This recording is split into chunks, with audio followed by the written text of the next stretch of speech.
Welcome back. That program, Memona, is very, very interesting and illuminating. What is your take from that program? My take number one comes to we the citizens. Pay your electricity bills. It's that simple. This sector needs to generate funds. They need to pay their workers. They need to put basic things in place. We as citizens are blaming them, but when we don't do the right thing, it still falls back to us. So that's just my general take on that. Thank you so much, Mr. Abdulaziz Abdullahi, for granting us that very special interview.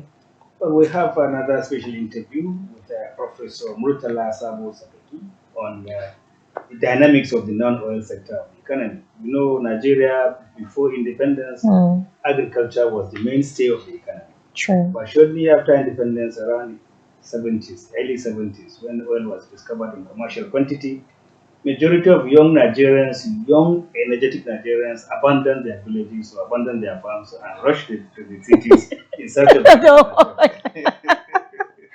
so now that the government of immediate past government of President Muhammadu Buhari encouraged Nigerians to go back to the farm, and even this government is talking about boosting agriculture.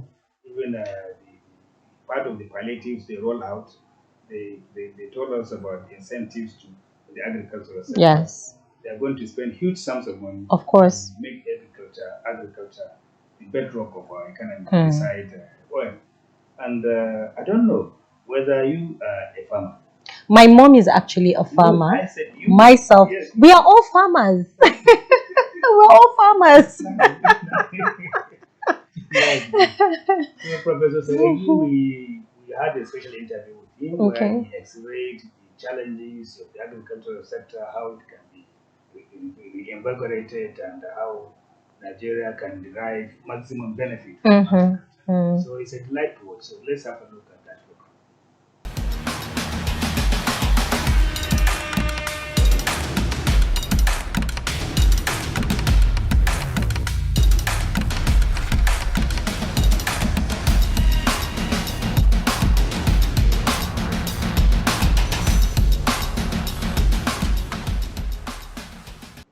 Hello, viewers. Glad to have you join us on this program, Morning Cruise.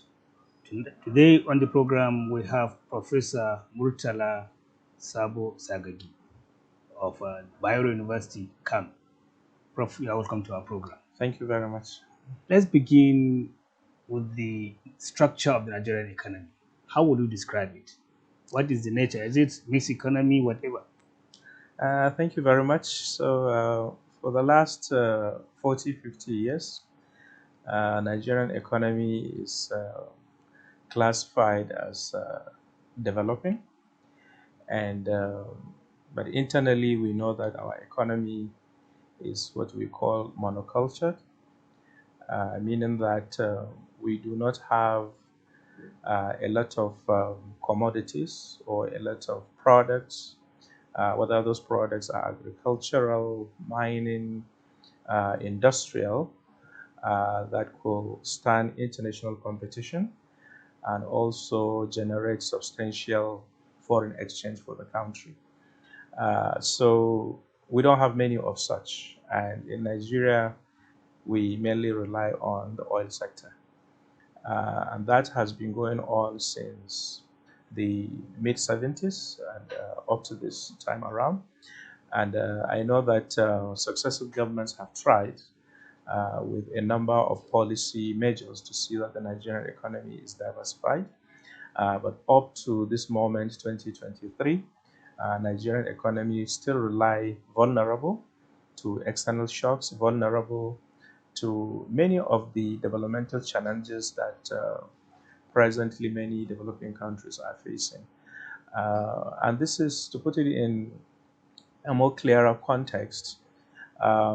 Nigerian economy is made of two main important elements. That's the oil sector and the non-oil sector.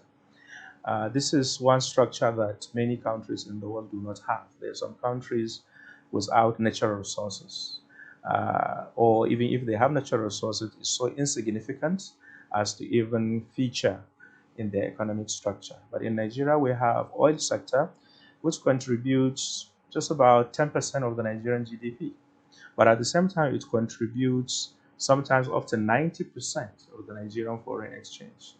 And you have a non-oil sector, and that you're talking about agriculture, you're talking about transportation, manufacturing, all the other products that have nothing to do with the oil sector contributing about 90%. But today you find the government revenue that federal government, state government, local government rely on is not actually taxation or income from the non-oil sector. We have it, but it's not substantial. But government rely mainly on the oil sector to get foreign exchange, and from there they convert it into naira, and now we distribute. And that's why you find government right now at all levels is more focused on the oil sector rather than the non-oil sector. And when you have this kind of situation where the emphasis of the government is more towards where easy money is, then you're likely to find so much neglect of the other sectors. And that's what we are experiencing for the last 3 or 4 decades. Agriculture, where Nigeria has comparative advantage in many commodities, is still at the peripheral level. And with that, right now, Nigeria is food insecure. And because you don't have food security, you don't expect to have the security that naturally people should enjoy, security of lives and property, because people are hungry. And the tendency is people will engage in so many antisocial activities. So there is always a correlation between what society is doing and the level of their economic development. So to answer your question more directly, Nigerian economy is a developing economy, and is seen by other countries as uh, perhaps the strongest economy in Africa, and with a lot of potential. But potential is not reality. We have all the potential. Everybody can tell you that. All the reports that you're going to see from the World Bank, IMF, African Development, name it, you're going to see that potential is there. We have it. But how we are going to translate that potential into actual result is where Nigeria is still struggling. You said oil contributes only 10% of the country's GDP, Absolutely. Yeah. and it is the major earner of foreign exchange Absolutely. for to the government, while the non-oil sector is dominant. But how is it that with the dominance it enjoys, still it is lagging behind? What are the factors responsible for this kind of ugly development? Okay, thank you very much. Let's go back to kind of history lane for a while. Before the advent of oil, Nigeria relied solely on agriculture and few other commodities. You go to the southern part of Nigeria, you go to Ibadan, the cocoa house is there. You go to southern part of Nigeria, you know, the timber is there, the cocoa is there, many other products, palm oil is there. And all these products are were export commodities. They are still export commodities. You come to the north, the same thing. You have the groundnuts, you have the cottons, you have the grains. Nigeria relied on agricultural sector and their forests resources, and and that's where you find when the white man came and he saw all these resources. The first thing he did was to build a very good transportation system, rails, where he can now take groundnuts and cottons all the way from the north down to the south, and from there up they went to process it and then bring it back through Lagos to all parts of the country and other countries, even in the neighboring countries. They all get many of these things from Nigeria. So, in this sense, because the government and the people were benefiting from these commodities in terms of income, in terms of taxation, in terms of anything that you can think of. So we put a lot of efforts in terms of policies, resources to build the sectors to such a level. So as at now, a number of the infrastructure you find in agriculture there's still the infrastructure that were built during that period, plus minus. But now oil has come, and now you just export oil, you get dollars. So we started paying less and less attention to agricultural sector. And also, it's important to note that as we're building agriculture, other industries also started springing up. Industrial sector. I mean, Lagos, Apapa, all those places. You see what really was going on during that time in terms of manufacturing and then services. You go to Kakuri, Kaduna, industrial textiles, name it. Kano, industrial sectors, in all the industrial layouts. And many of them, they were processing agricultural products, adding value to them. And in that value addition, you consume locally and you even export some. So unemployment, poverty, relatively stable in Nigeria. In fact, it was actually going down. And it was during that time that you had massive influx of people from the neighboring countries. The Ghanaians were coming into Nigeria, Nigerians, name it, because this was where the opportunities were.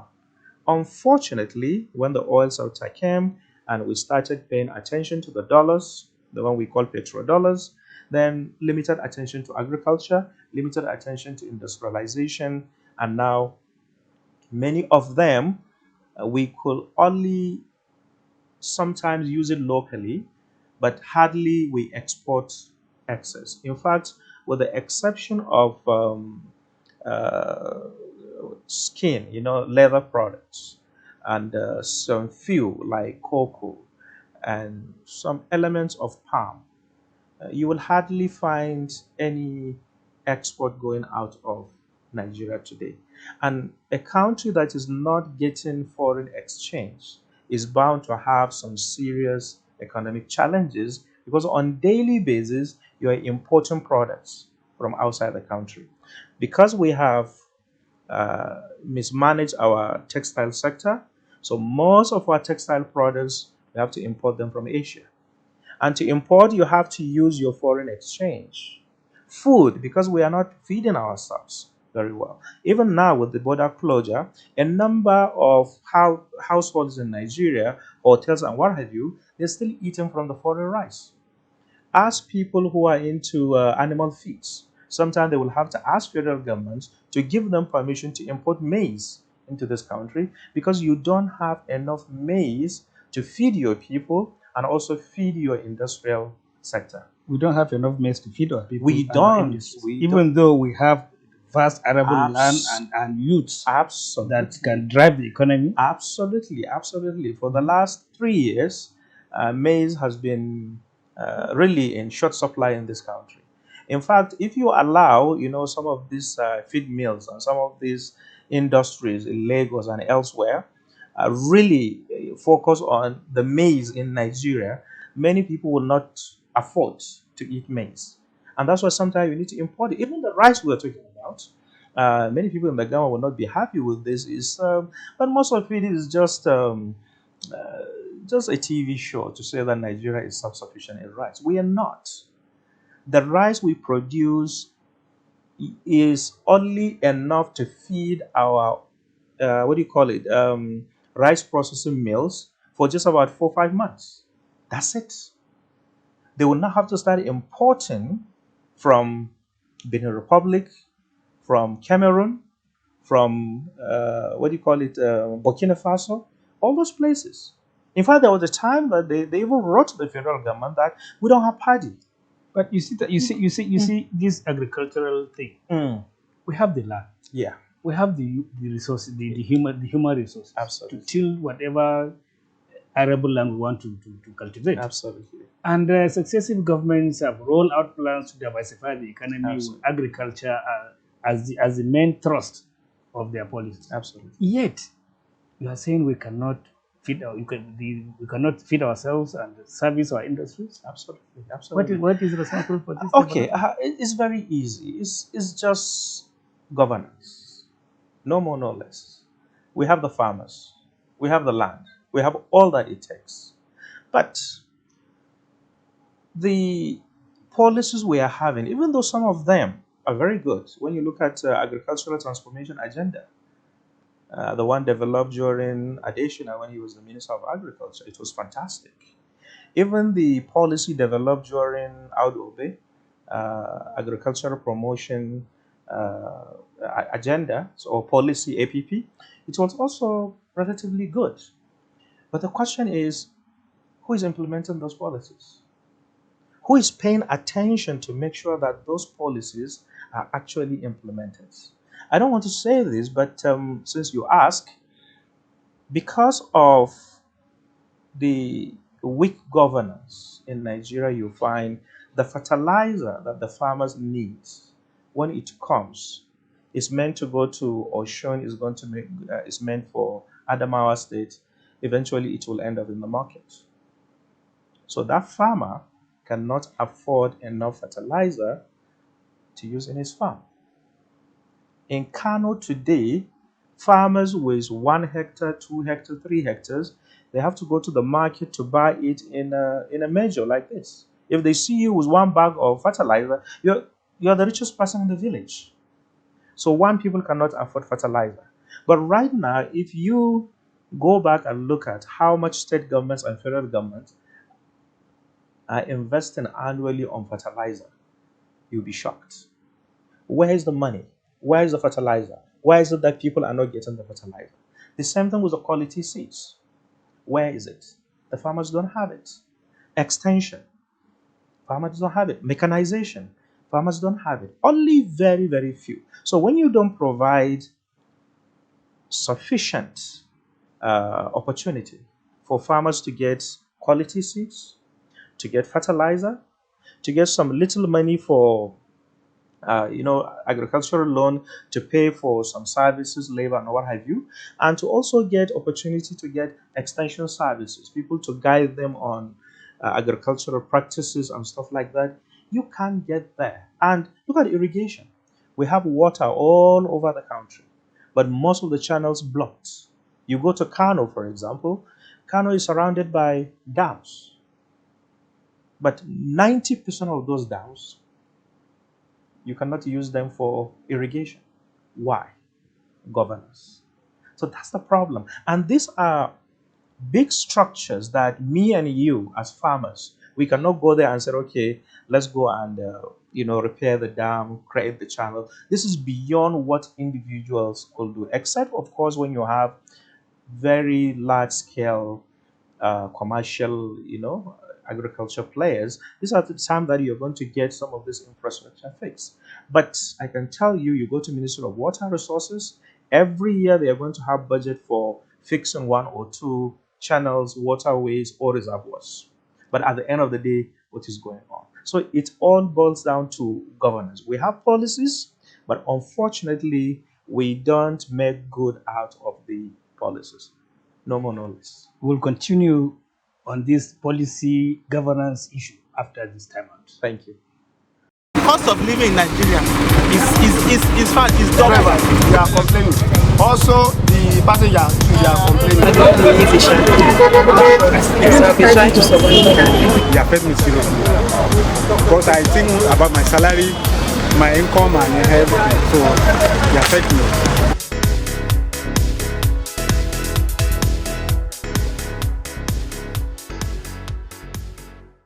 Welcome back.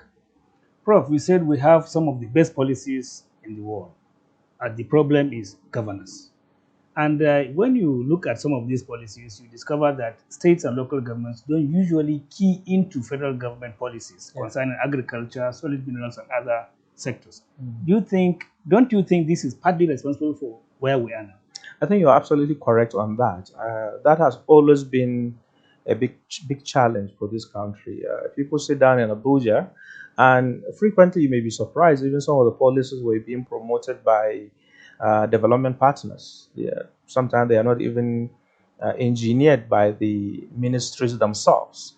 Sometimes an international organization will just say, oh, you need a climate change policy, you need energy policy, you need whatever policy, and before you know, they'll start pumping money, use the government, and then they will manufacture it, and at the end of the day, Many people don't even understand what that policy is talking about, because even the language used in writing some of those policies, you have to be extra smart to really understand it. But and in the process of doing it, frequently we don't engage with the states, and we hardly engage with the local governments, and that had always been the case in this country. However, I'm happy to say that in 2000, when the new agricultural policy was being contemplated, these were some of the challenges that have been addressed right now, because the new agricultural policy in the country took into consideration local governments, states, and federal. In fact, I happen to be involved in the process of its formulation, and we had to, go around the country, each of the geopolitical zones. But everywhere we went, the people kept telling us, hey, agriculture is not in Abuja. Agriculture is in states, is in local governments. If you want to promote agriculture, come to the grassroots, local government and states. And I think that's why right now the federal government, in its own wisdom, decided to even have monitoring and evaluation structures. And some of these structures are in the local government, some in the state, and I think about two at the center. But still, that does not contradict what I said earlier. The question is, who is going to put his eyes and put mechanism in process to make sure that these structures of monitoring and evaluation of that policy and also its implementation is taking place? That's one of the major problems. And another problem which many people don't know is that agriculture is not in one ministry. So when you have a minister of agriculture and you expect to have food security, yeah, that's half of the story, because you have Ministry of Water Resources that are also engaged with the irrigation and other things. You have Ministry of Environment that mainly are dealing with the climate change, erosion, and what have you, which is a big issue in the southern part of Nigeria, isn't it? So you have to really create a mechanism to coordinate the activities of these key ministries. And to even add salt to injury, now when you have Minister of Water Resources, Agriculture and Environment, but most of these ministers, they don't have any money. All they have is the normal budget, the normal envelope that everybody gets. And I know that over the last 10 years, the budget of Ministry of Agriculture is usually around 100 billion and below.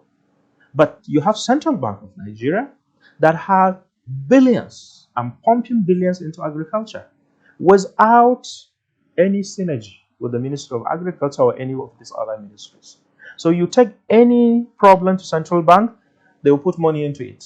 At the end of the day, based on what policy? Under whose guidance? Under whose monitoring? So, and that's why I think the last government was not happy when someone told them at the highest level that, yes, you spend so much money on agriculture, yet there is no result on the ground.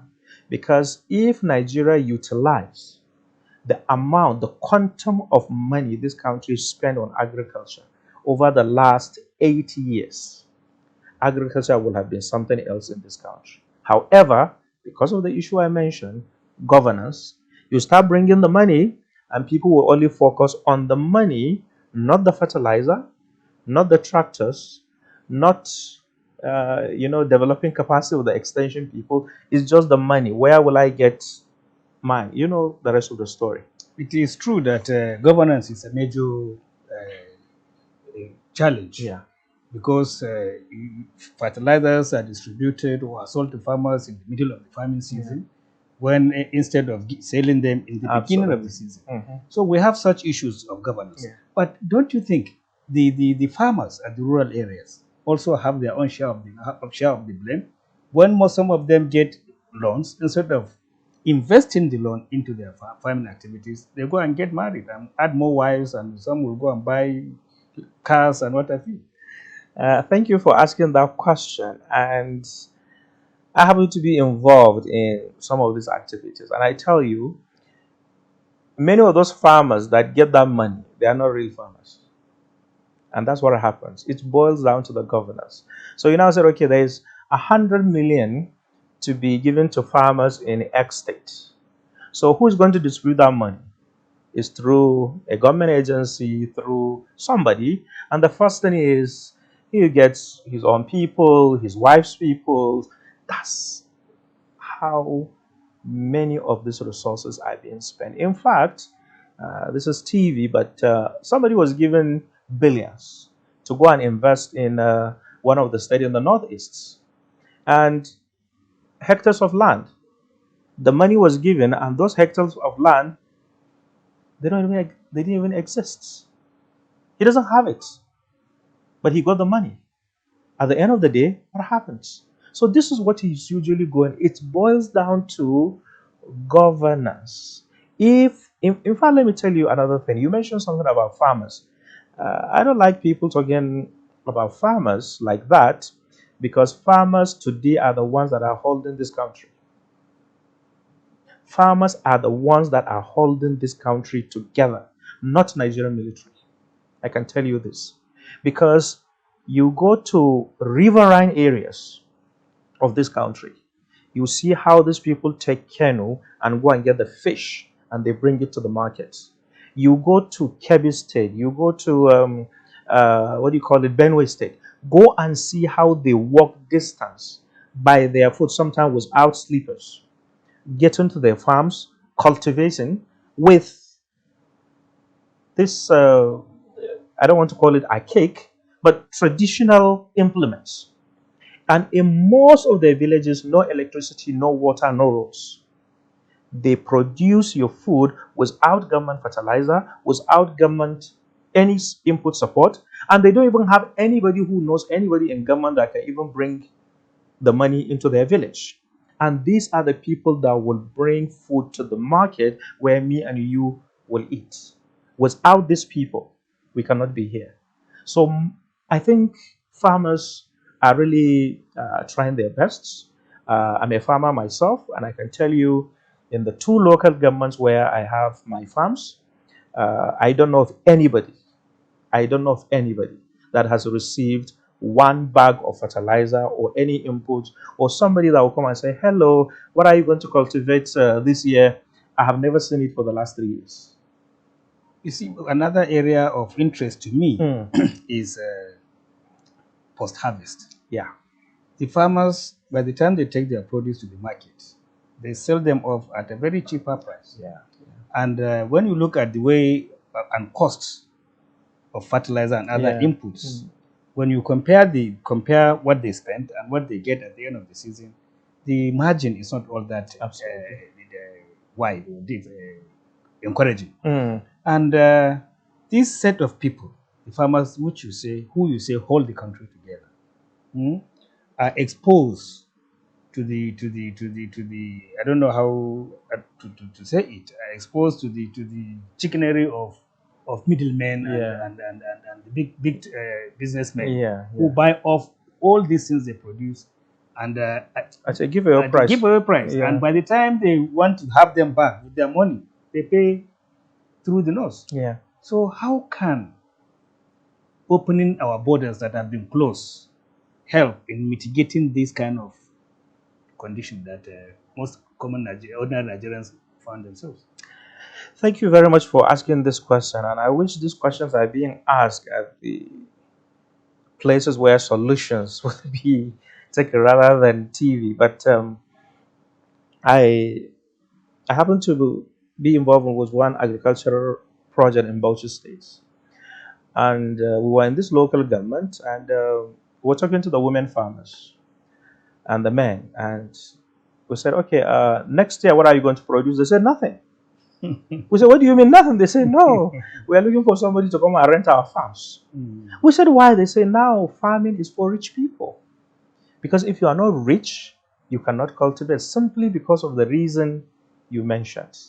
Because the support is not there. And again, let me mention this, and some people may not probably get the message well. I don't know of any country in the world that does not subsidize agriculture. I don't know it. So you're advocating that Nigerian government should also You subsidize agriculture. must. United States subsidize agriculture. That's why when you go to United States, food is the cheapest. They subsidize agriculture.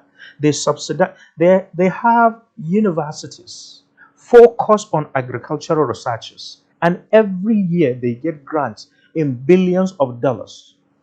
The next technology, the next inputs, the next what have you. So government is pumping money into agriculture. I'm not saying they're giving the farmers money directly, isn't it? But all those things that will create cost factors for farmers, government is removing them. So as you go to the farm, and there is that bank, which is there. Even in Asian countries, they have it. They have banks for rice farmers. They have banks for married women. So if you're a married woman and you're in agriculture, all you need to do is, and you already have your land, you go to that bank, they will give you loan at 2%, 3% interest. And sometimes they give them through cooperatives. The moment you finish, you have two options. Either you sell to us, or you go and sell wherever you want to go, or you keep it until when the price is right before you sell, or you process. And in many cases, you find, like in Thailand, the farmers are also the processors. It's not like in Nigeria, where CBN has already created two economies in rice. The poor people who do the farming and the billionaires who do the processing. In Thailand, they avoid doing that. So what they did was they built the capacity of the cooperative societies to cultivate and process and market by themselves. And many of them now have become very big processors. So that's why you find many farmers in those countries are really living very, very well. But in Nigeria, we are yet to get somebody in the government, some people in the government, a structure in the government that will say, let's come to the aid of these farmers. Let's do as these countries in Asia are doing. We have done a lot of studies. There was one study we did, I think about 7 years ago, where we compared Nigeria and the Philippines. We brought Filipinos here and we took Nigeria to Philippines. And we saw it. Even though here we have more land, better everything, but there they are more productive than us, simply because the government is there, the church is there, the universities are there, all working with the farmer. And what about Nigeria? That's where your answer is. And that's why I say it always boils down to governance. We have a new government in place. Yeah. And what kind of advice would you give this government in respect of enhancing agricultural production vis-a-vis the mitigation of unemployment, high level of unemployment challenges and what have you? Thank you very much. The first advice I'm going to give is do not politicize agriculture. The same way you shouldn't politicize the issue of security of the country. Just because I like you, it doesn't mean I'm going to make you to be the chief of defense staff. It has to be somebody who understands the industry and who can deliver. The same thing with agriculture, because food security has direct connection with security, with inclusive economic growth of Nigeria, and anything that you want to get in Nigeria. As long as you're looking for prosperity and stability, agriculture is one way to go. And the first advice I'm going to give is do not politicize it. Try to get the right people who understand what is going on there and whom you believe will have some level of capacity in managing. And not only that, some people that you have some relative confidence that they can demonstrate good governance when they get there. And even when you do that, you need to make agriculture to have a central coordinating body. The same thing you do, the same way you do it with defense, because this is also food security. So do not leave agriculture only in the hands of one minister. No. You need a central coordinating body to coordinate all aspects of agriculture. And the good news is that structure has already been created under the present policy. But the question is it going to be implemented? And even if it's going to be implemented, is it going to be monitored and evaluated to make sure it happens? The problem of this country is we hardly implement well. And the last time I talked to the right government office, they told me in Nigeria, monitoring, we are just about to start doing it. I said, what about evaluation? They said, unless if World Bank is here to evaluate, we don't do any evaluation. Look at the office there, but there's nothing. So this is a country without monitoring and evaluation mechanism. How do you expect most of these things to happen? So that's why I always tell people that Nigeria is a great country. All it requires is to fix its management structures. And the moment you get somebody who is really serious, and that's why I feel that Nigeria has wasted the last 8 years, because we believed, perhaps wrongly, that we got managers that could make things happen. And unfortunately, people realized that the capacity to manage wasn't there. And that's why everybody did what he did. But we are hoping that this time around, we'll get the managers that would not only look at the policy to make sure the policy is right, but to put mechanism for implementation and to also make sure that they have a separate structure for monitoring and evaluation. If we do this, in fact, not only agriculture, all the sectors in Nigeria, just give us the next 5-6 years, you'll begin to see how Nigeria will come out and start rubbing shoulders with countries in Europe. Thank you, Prof. That's the much we can take because time is against us. Viewers, this is how far we can go on the program. Keep on watching Value Chain TV for more interesting programs on business and economy and all facets of life. My name is Umar Isabun. Thank you for watching and bye for now.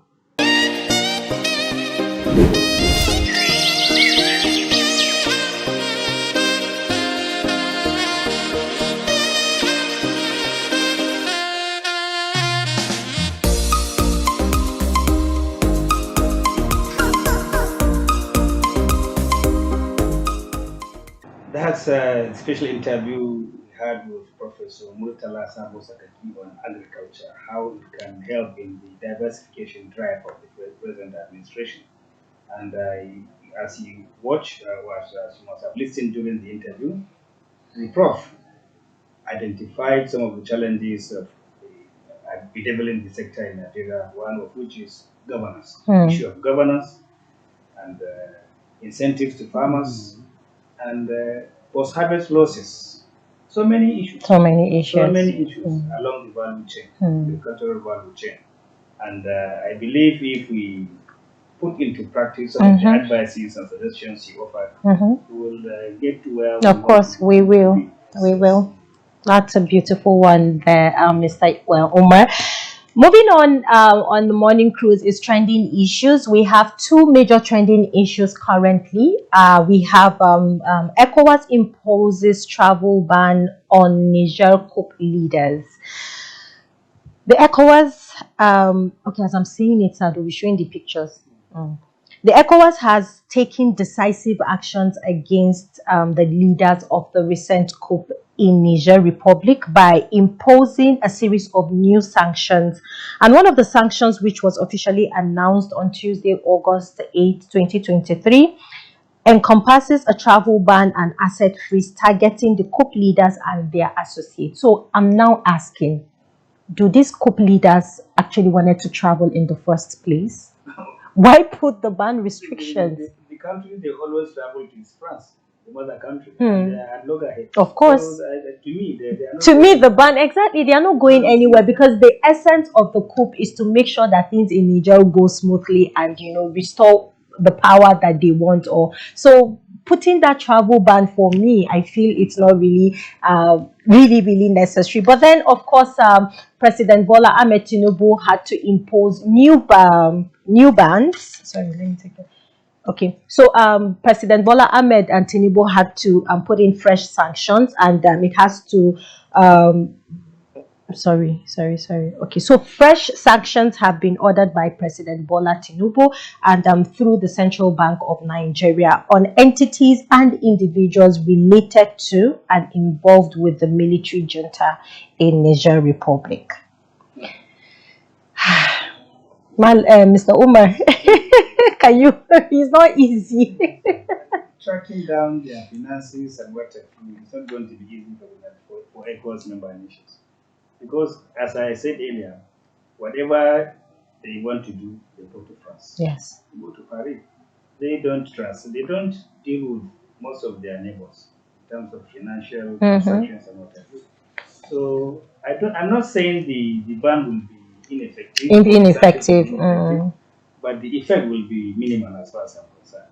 It's just that maybe ECOWAS is shifting ground using military force. They say, okay, let's now try to find a political solution to the problem. Apply sanctions. So when sanctions begin to fight harder, maybe they will see reason and come to the negotiating table. In the end, that is what they are going to do. They must go to the negotiation table and negotiate a way out of this. But do you think this negotiation will happen sooner? Because a whole lot of people in Niger are suffering at the moment. You see, it is unfortunate that they have found themselves in this situation.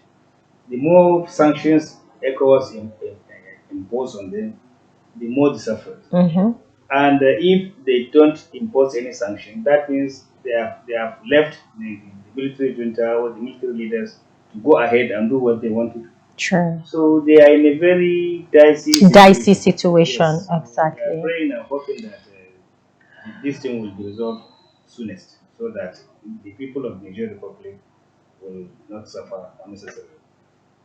We really hope that. Still on trending issues, President Tinubu appoints 400 level University of Ibadan students as member of his tax reforms committee.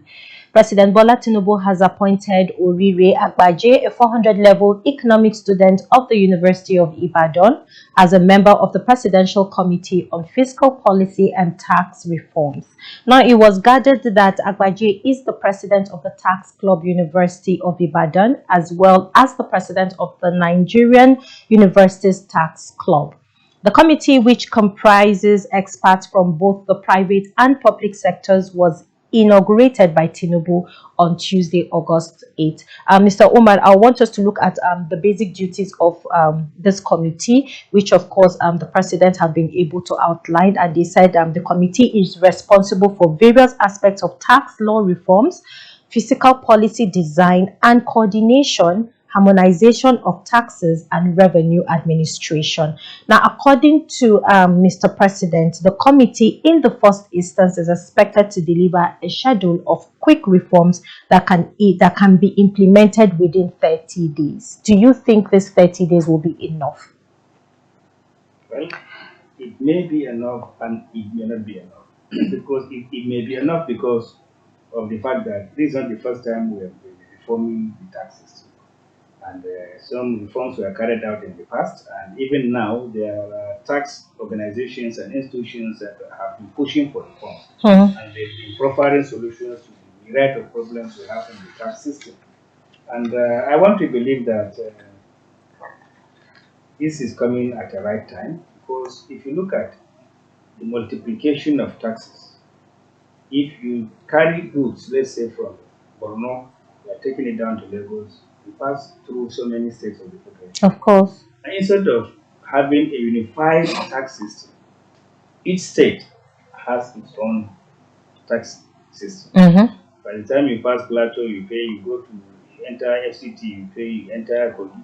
So you pay various levels of taxes instead of just one.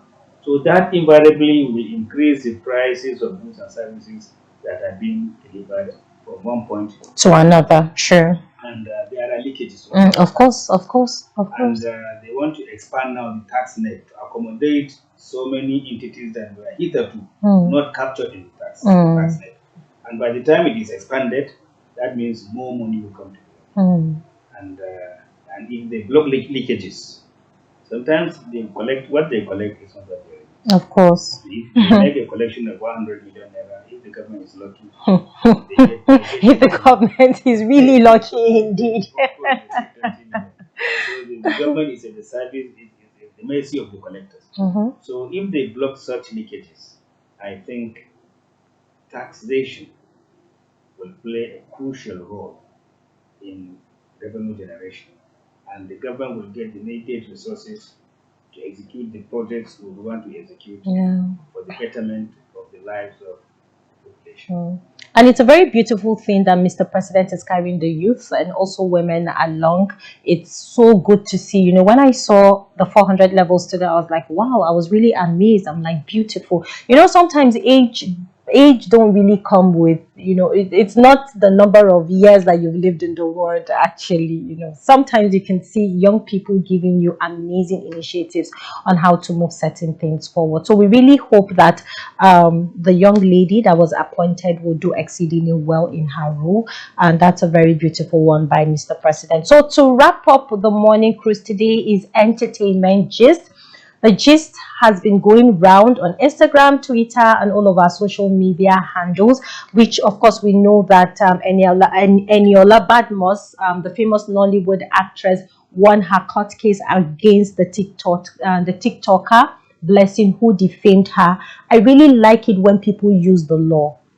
You know, this particular lady defamed the Nollywood actress and she wasn't finding it easy. You know, how can you come on social media and say a whole lot of things about me when you don't even know me personally?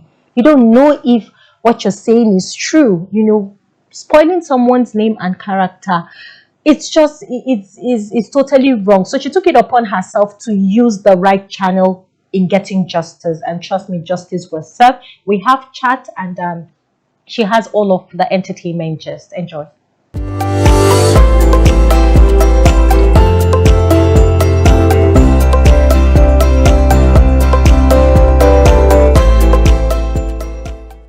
I'm sure our viewers are so excited that they'll be waiting patiently for this particular segment of the program.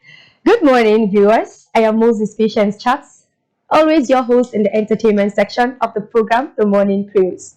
So today I'm bringing to you the juicy and very entertaining parts of the things I've been trading across Nigeria this morning. So first, like my host, have given you a few tips about the entertainment stories today. We've all heard of the TikToker Okoye Blessing, who has been all over social media, defaming and saying all manner of things about Eniola Badmus.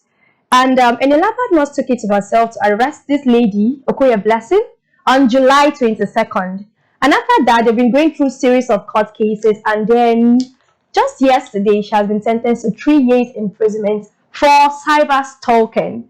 You would say that she has actually gotten a cup of what she deserves for calling Eniola Badmus a pimp on social media. And Eniola Badmus said that this has actually defamed her image as a very social person that we all know how to be on social media. Yes. And about entertainment, just again, you also hear about there's this thing that's been going on in the Nollywood industry about the remakes and remade of old movies, you know. Remember that of Living in Bondage, Rattlesnake, Neka, the Pretty Serpent. You know those movies, and would you say that you prefer the remakes to the original parts of the movies? Well, a lot of people believe that is better, that the remakes are better than the original classics. A very popular veteran Nollywood producer, Kunle Moniz, has said that he does not agree with the remakes that have been happening in the Nollywood industry. Yes, and I don't know, like some of us woke up this morning and discovered that the Twitter app on their phones has changed. The icon for Twitter has changed. And there's been series of protests on Twitter. So you hear people like, bring back the bird, give us back the bird. What is the meaning of X? And a whole lot of protests going on by Twitter users. And all they're saying is, we prefer the old Twitter icon, bring back the bird. What is the X sign for and what does it actually mean? So this has bring a lot of confusion, and actually the Twitter owner has said that in as much as it has brought a decline in the number of users, it can actually say that although the decline is there, but they've actually recorded a little success and in the number of people that have actually installed the new X app, which is replacing the Twitter app. Yes, and so statistics by Sensor Towers has said that the rate at which users have installed the X app has grown up to 20%, which is actually to them a proof that, okay, although some people don't like it, others are actually kind of enjoying it. Stay back and wait for more updates from the entertainment section. I remain your host, Moses Patience.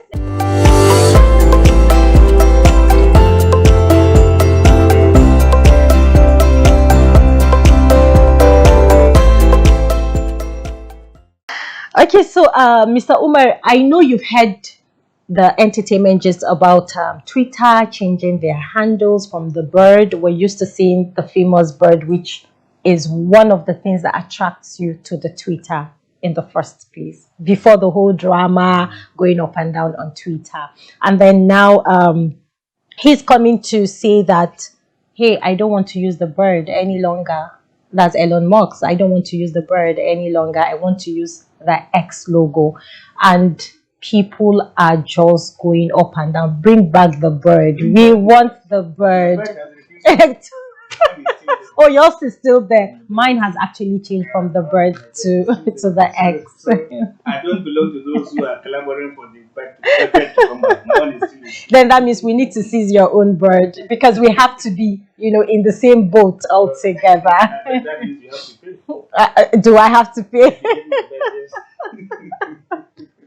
Thank you so much, Mr. Umar. It was really a huge pleasure having you on today's episode of The Morning Cruise. Do you have any word for our viewers before we go? Well, let them continue to watch Morning Cruise.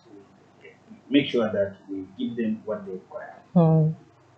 And also from my end, please be law-abiding citizens, pay your taxes, and also pay all the necessary things that you owe the government, so that we can have our major sectors running and things going smoothly. So we've come to the end of the Morning Cruise on Value Chain TV. My name is Maimuna Bagudu. Thank you so much for watching. To enjoy the rest of your day.